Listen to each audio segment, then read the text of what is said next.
अमृत juice दिलं होतं. तर ह्या ताईला काय त्या अमृत ज्यूसचा काय फरक पडला किंवा त्याला प्रॉब्लेम काय होता, तर ती स्वतः ते सांगत आहे. त्याची आपण थोडं ऐकूया.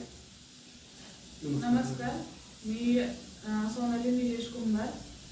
मला PCODचा खूप प्रॉब्लेम होता.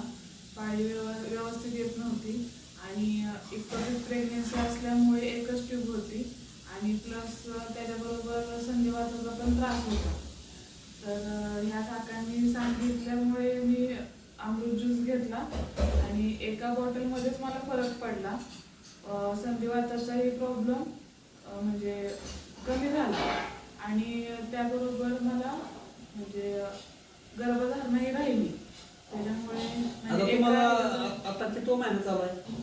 आता 7वा महिना चालू आहे. म्हणजे खूप तुम्हाला कुठला त्रास नाही काय? नाही, कसलाच त्रास नाही. ओके ओके ओके, व्यवस्थित आहे सगळं.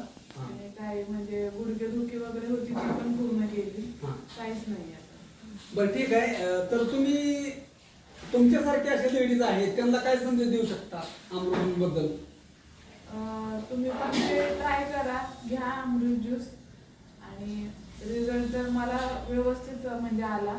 एका महिन्याचा रिझल्ट त्याला भेटलेला. एक बॉटल मध्येच? एका बॉटल मध्येच भेटलाय तो रिझल्ट. त्याच्यामुळे तुम्ही पण त्याचं हे करा.